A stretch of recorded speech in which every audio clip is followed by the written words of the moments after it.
Prayer of the backhanded.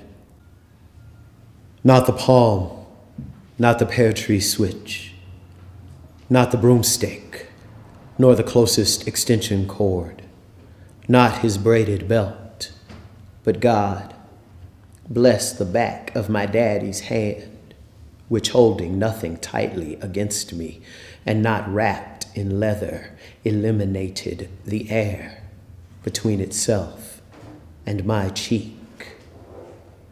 Make full this dimpled cheek, unworthy of its unfisted print, and forgive my forgetting the love of a hand hungry for reflex, a hand that took no thought of its target, like hail from a blind sky, involuntary, fast, but brutal in its bruising.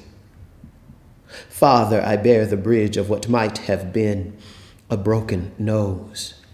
I lift to you what was a busted lip. Bless the boy who believes his best beatings lack intention, the mark of the beast. Bring back to life the son who glories in the sin of immediacy, calling it love. God, save the man whose arm, like an angel's invisible wing, may fly backward in fury, whether or not his son stands near.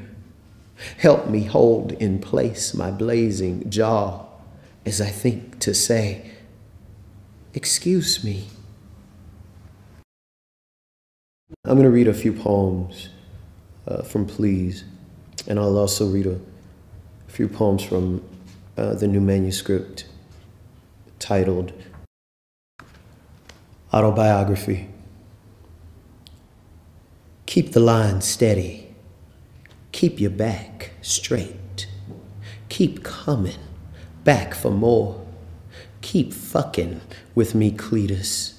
Keep putting your hands on me like that, and you'll always have a place to lay your head. Keep my waistline down. Keep your figure up. Keep your man happy. Keep a woman crazy. Keep your daddy off your mama, or next time I'm calling the police. Keep these nappy-headed children off my green, green grass. Keep talking smart if you want to. Keep looking at my man and I'll cut you a new eyelid.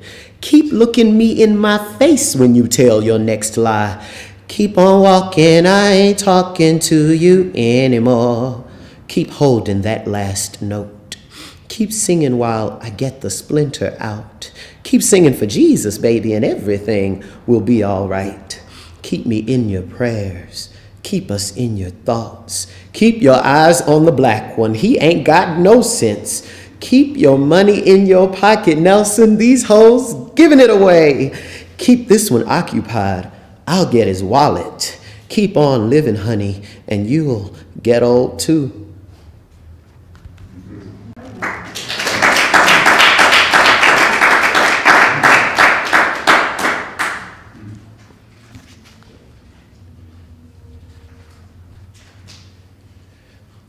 Again,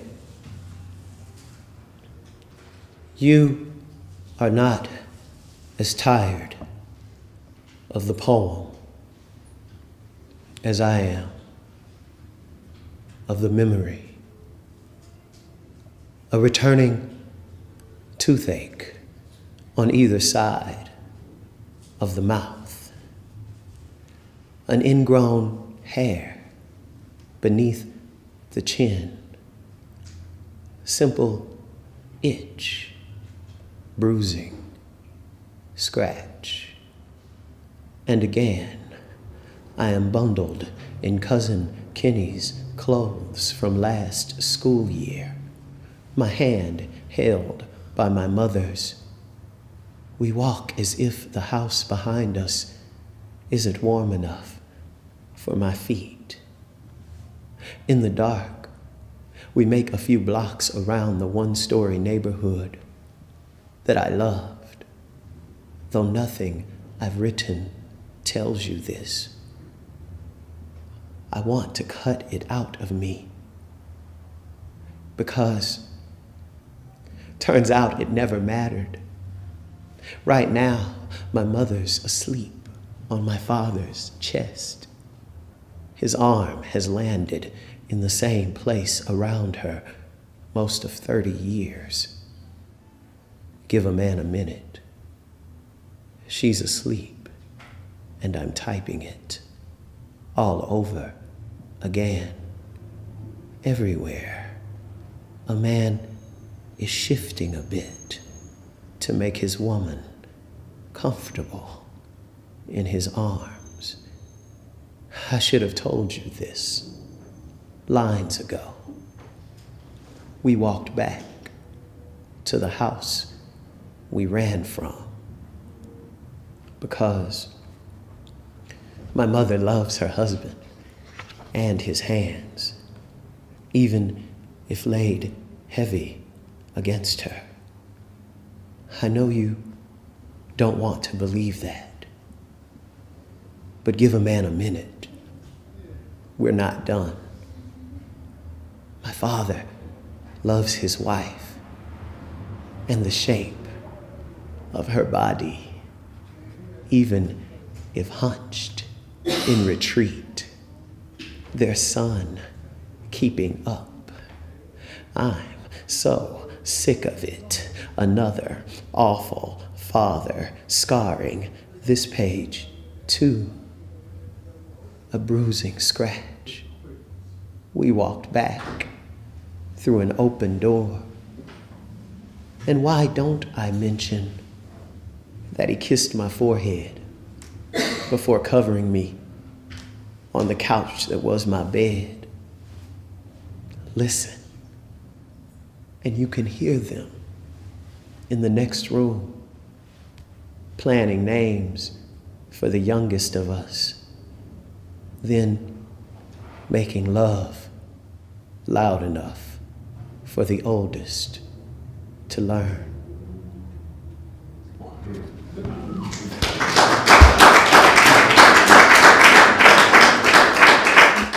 This next poem is in the voice of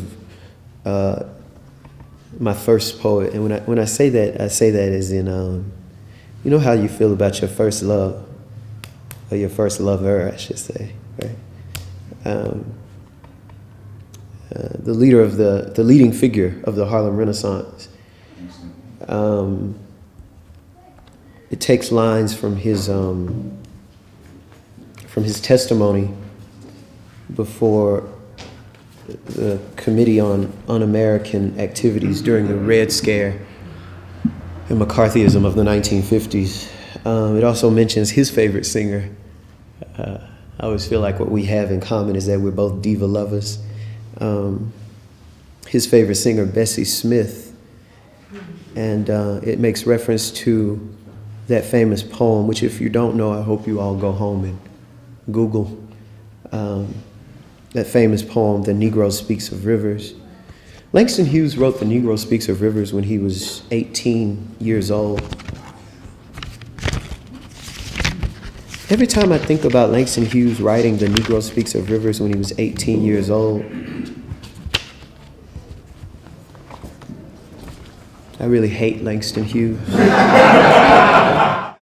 O blood of the river of songs, O songs of the river of blood, let me lie down, let my words lie sound in the mouths of men repeating their invocations, pure and perfect as the moans that mount in the mouth of Bessie Smith.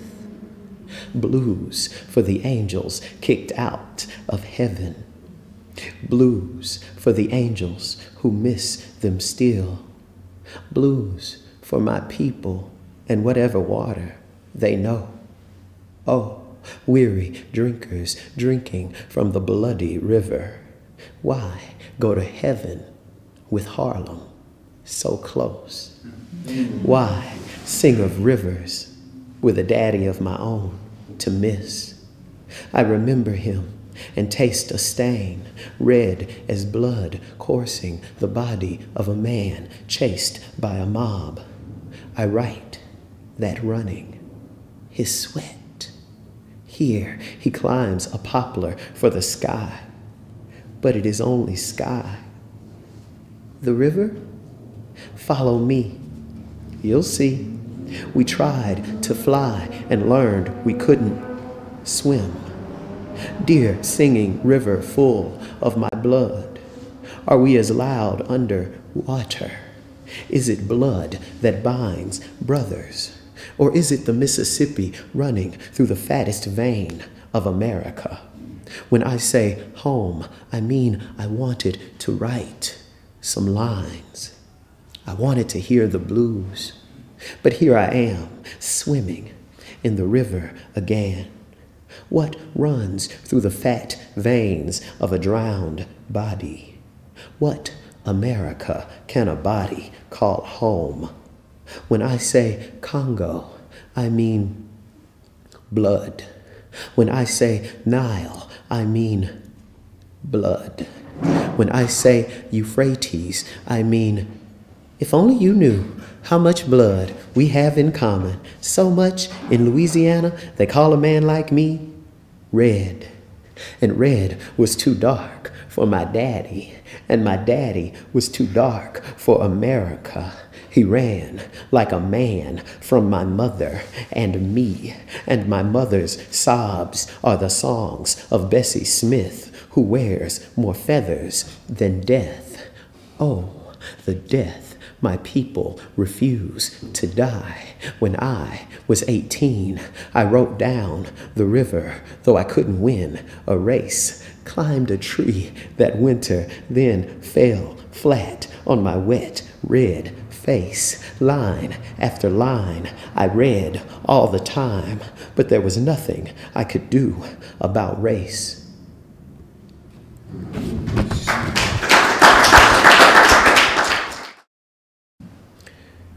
But this is CNN, and the game includes killing boys in another country. At the end of this beer, I pay a tax to make sure they're dead. A man asks to change the channel unaware of his own safety. Barflies look at him as if he spilled the final pint of ale. Loneliness is a practice, like medicine, like law. The law of the land broadcast live in 24 time zones. The last man standing is the first one alone. Which of us is too drunk to stagger home? Not me. I can drink a few more, see the Patriots or the Cowboys or this very long war. I'm fine right here on this stool, watching my money work for me. The heat is off, and I'm comfortable enough to complain about it.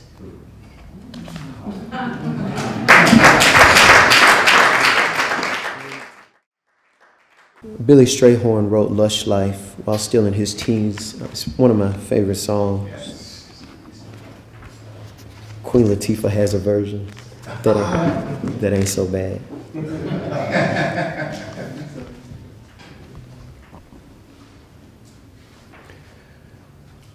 Track 1, Lush Life.